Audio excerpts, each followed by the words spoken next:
Now, one of the things that we're doing for this engine swap is completely not necessary for the engine swap itself. This is just an extra accessory that, depending on your financial situation, you can add on. But while the engine is out, we've decided to put in some long tube headers. These are Kooks long tube headers. I'll make sure to link these in the description.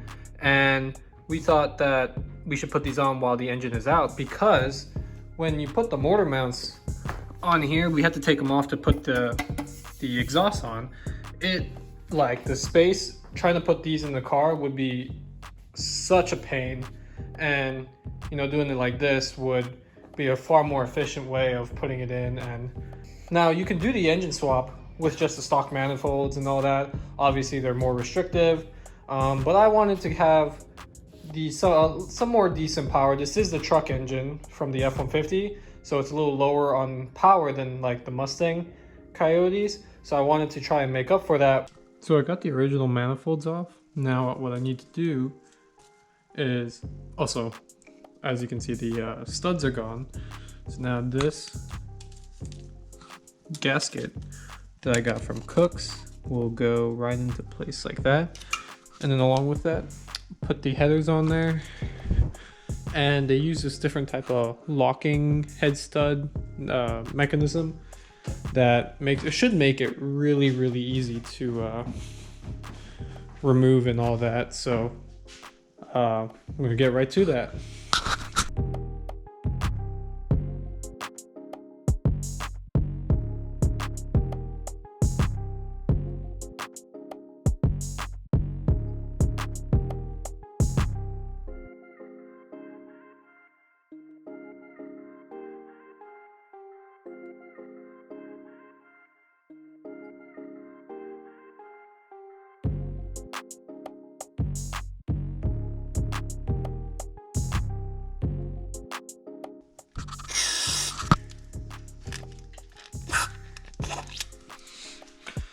Well, that's a mess.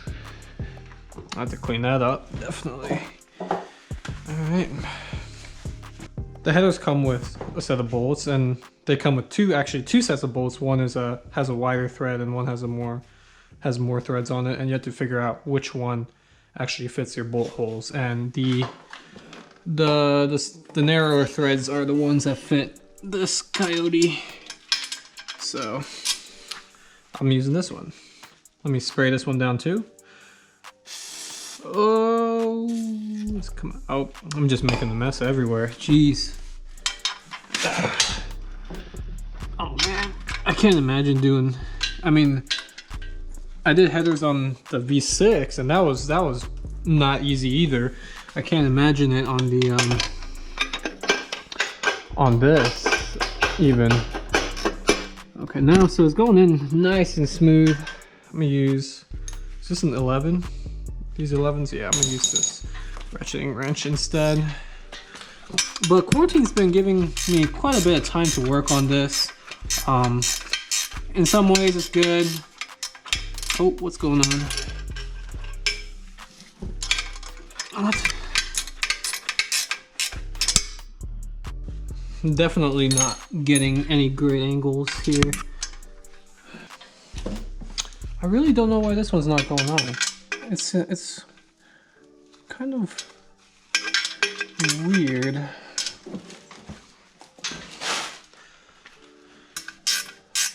Oh, it might be going now. Oh well, that's not working. All right, time to use the tap.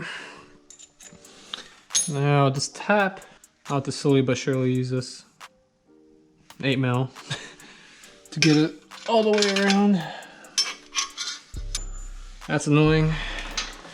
That's just super annoying that these are the hardest ones are on the bottom. I can't believe it. Oh, come on. I'm gonna try this one first then. All right, let's see if you wanna work with me. I can't spin it because, there you go. I think that one's going in pretty well.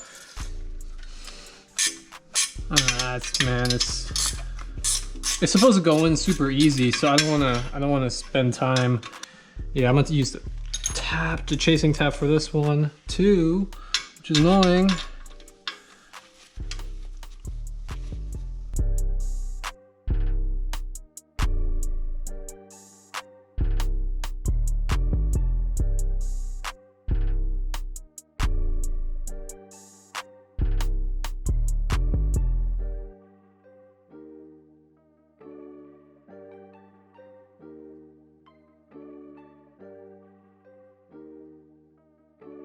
Now, I was having some trouble with the bolts themselves, trying to fit them in there, because like sometimes I think I accidentally kind of stripped it. There were metal bits in there. So if you're having the same type of problem when you're doing this, I recommend getting some WD-40, soaking the bolt in WD-40, and also the hole in which the bolt goes in, and then that should be enough to get it in. But if not, there is a tap. This is a chasing tap which you can use. Let me focus. There you go. Wait, no. There you go. A chasing tap, which basically is different from a normal tap where you're making the threads. These actually just clean them out, and obviously you can see, kinda, not really. You see the metal bits that are in between the grooves. That's from where I did all of these guys. I managed to get every single bolt on this side done. I had to go onto the other side and do 3 more. Hopefully I can just WD-40 it. This is from ARP, and I'll also link this in the description below. So I managed to get all the header bolts now in, and I gotta now tighten them down. The manual says I gotta use, I think it was stage 1 is 18 foot-pounds of torque when I first tightened them from center outwards, and then stage 2, or I don't know why they call it stages, but other than, I mean, they could have said chronological order. After you tighten it down to 18 pound-feet of torque, they want you to torque it down to 24 pound-feet of torque. For me, the only ones I'd be able to reach for the torque wrench are these two right here. There's no way I'm fitting any of those in here. So what I'm gonna do is I'm gonna tighten this one, and then I'm gonna re-loosen it afterwards to about 18 and 24 pound-feet of torque. And then based off that, I'm gonna go by feel. And as long as they're pretty tight and holding the gasket down, I don't think there'll be any problem. So yeah, but I think the important thing is you have to move from middle outwards. And I'm gonna go do that. I'll show you guys right now. Now the Kooks headers actually come with these new studs for the headers, and these are completely made by Kooks. They're supposed to lock against this so that you don't actually have to use any Loctite. So later on, it'll make it easier for you to remove them.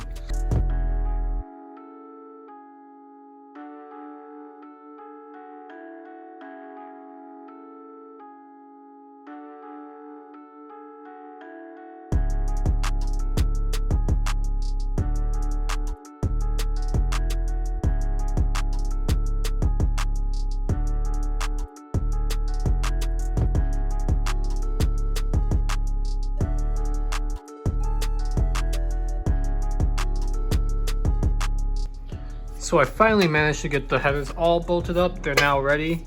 I had to put these in. These are the little locking mechanisms that Kooks provides you with, and they're supposed to go against like the pipes so that these the header bolts can't twist out, basically. So it eliminates the need for Loctite, I believe. So now it looks so good too now. Look at that. I'm just so excited to get this in.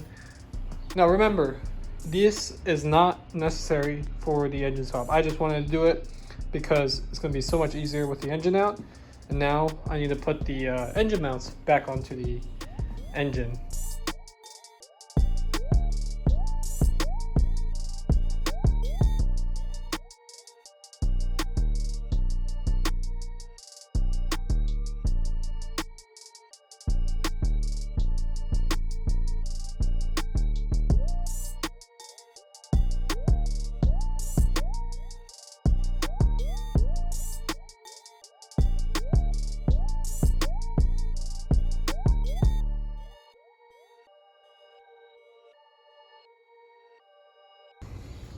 So this is the motor mount for this side. It's all in.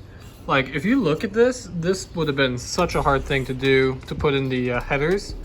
Because look at that, it's so tight in there. There's no way. Well, not that it's no way. It would just be really, really difficult to like get to like that bolt right there.